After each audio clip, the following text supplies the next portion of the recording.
Oi pessoal, sou o professor José César da Universidade Presbiteriana Mackenzie e vamos aqui continuar o nosso curso de capacitação do Corpo de Bombeiros em sistemas fotovoltaicos.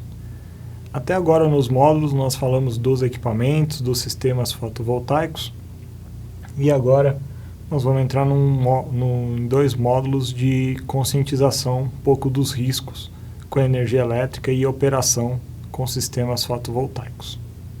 Então, o grande problema, o principal risco que nós temos é a eletrocução, tanto pela parte de corrente contínua, quanto pela parte de corrente alternada que eu posso encontrar no sistema fotovoltaico.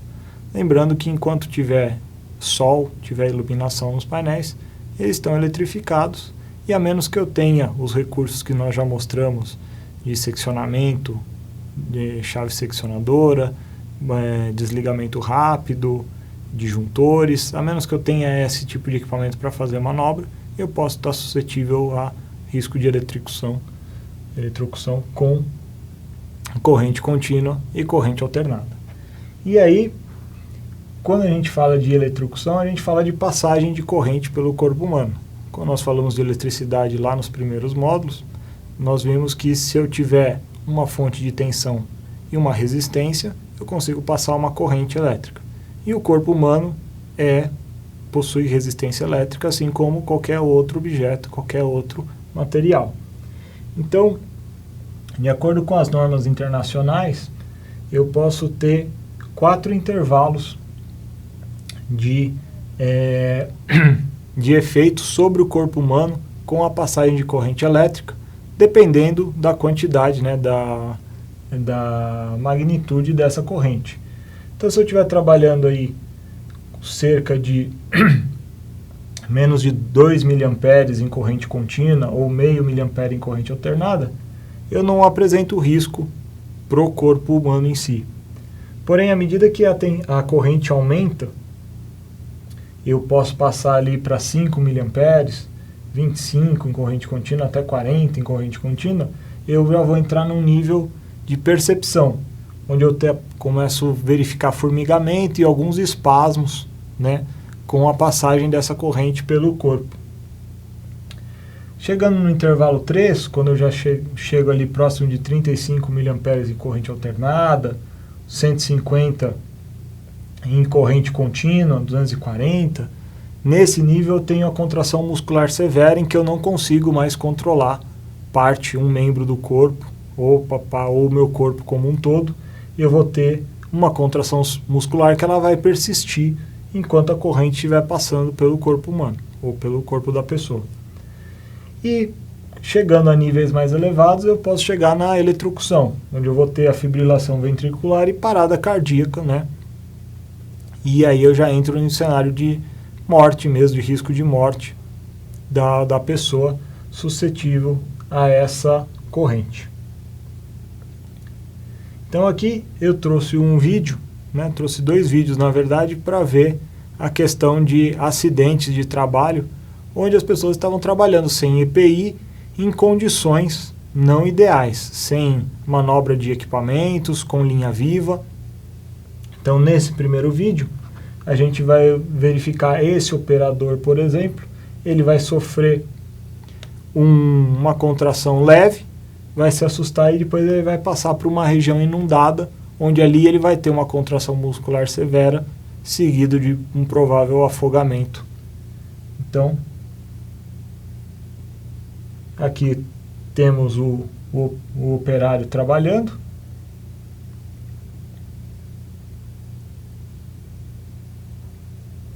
Ele recebe uma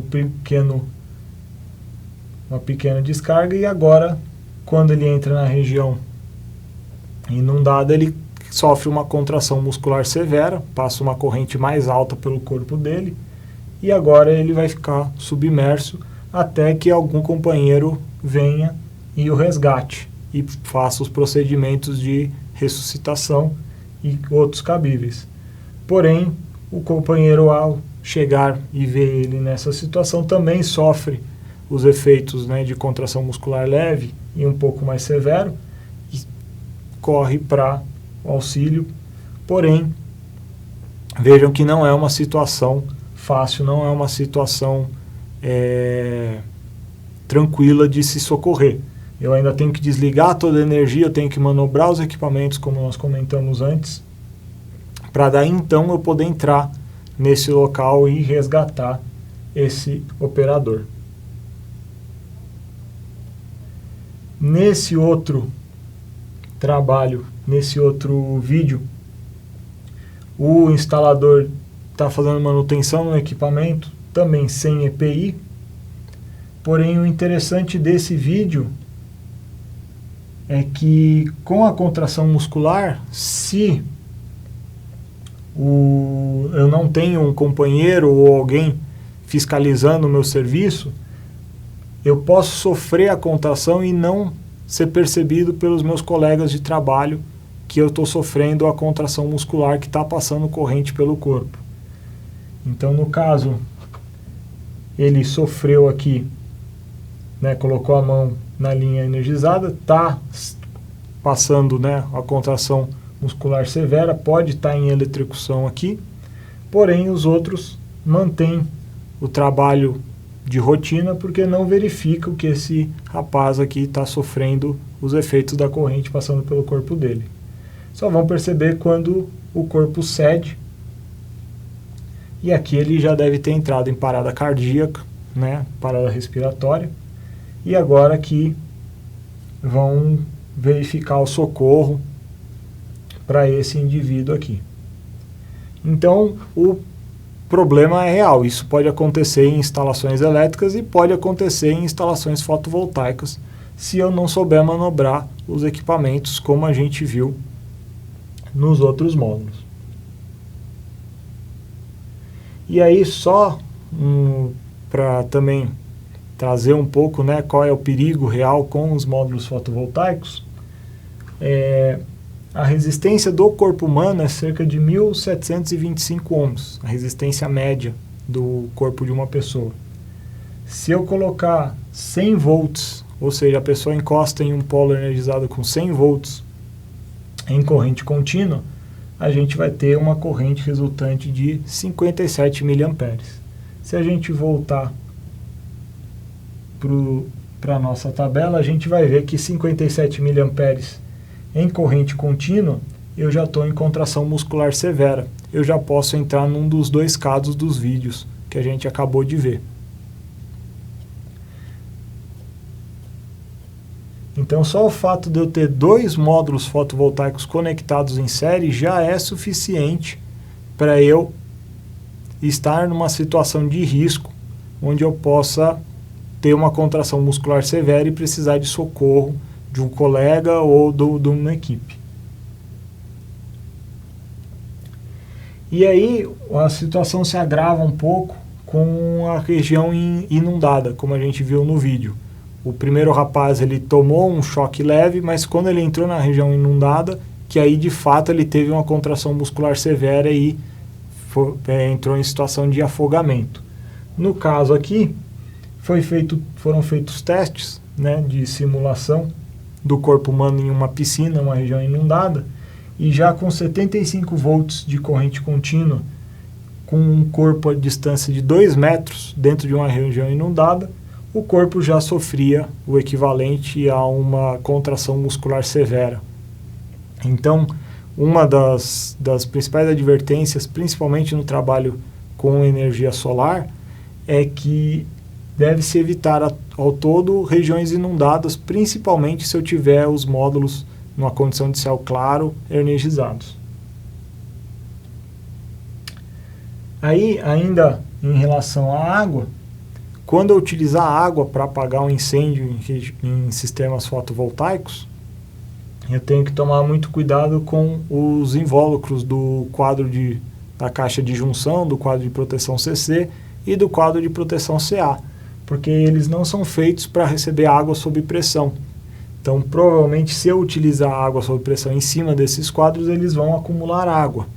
E pode ser que eu tenha um circuito energizado ali, que eu vá sofrer uma eletrocução ou algum contato mais forte quando eu abrir uma caixa dessas depois de ter utilizado água para apagar o fogo. Os EPIs que nós utilizamos no combate a incêndio, que os bombeiros utilizam no combate a incêndio, eles de forma alguma apresentam proteção em relação a tensões de até 1000 volts. Pode ser que os equipamentos novos apresentem essa proteção, mas com o desgaste e mesmo o uso, né, se eu tiver o equipamento molhado ou mesmo suado, eu posso ter a condução de energia. Então, de forma alguma, o equipamento utilizado te protege contra o risco de eletrocução. E os módulos, os painéis fotovoltaicos, mesmo em condição precária, mesmo após o incêndio, eles podem apresentar tensões elevadas. Aqui no caso da figura, a gente está com um painel após um incêndio, que ele está apresentando 46 volts de tensão nos polos positivo e negativo. Então, se eu tenho 3 painéis desses, eu já facilmente passei dos 100 volts. Já posso ter uma contração muscular severa se eu tentar encostar num arranjo desse que já foi deteriorado.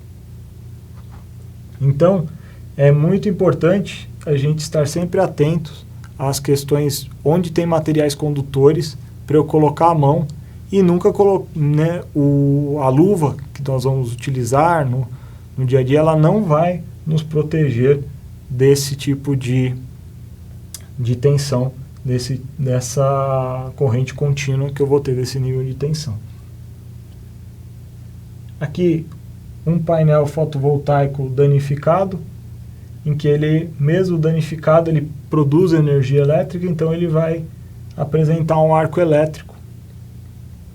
Ainda aqui na formação, aqui nós estamos vendo a parte de trás do painel, e aqui ele começa a centelhar, a produzir, e pode até ser um foco novo de incêndio. Então, mesmo que já esteja deteriorado, os módulos fotovoltaicos ainda podem apresentar tensões elevadas, apresentar arcos elétricos e devem ser tratados como equipamentos energizados.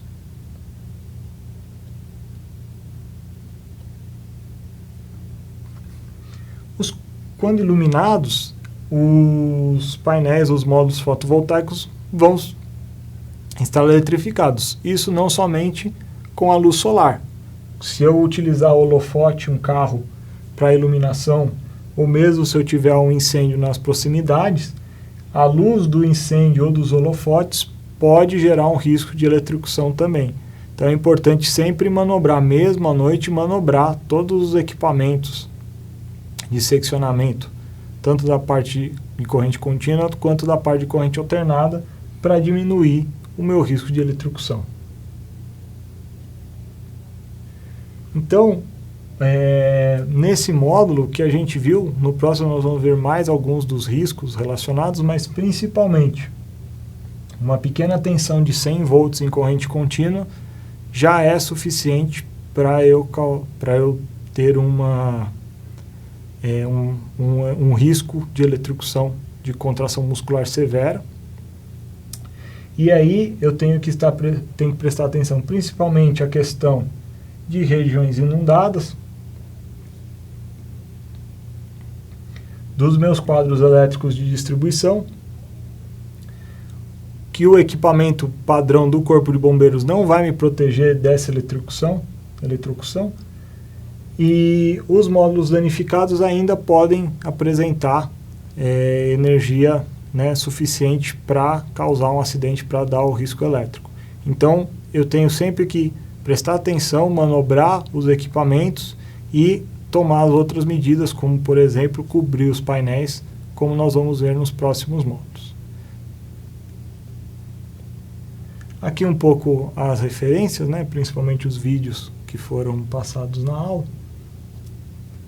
E deixo novamente o meu agradecimento e nos vemos no próximo módulo.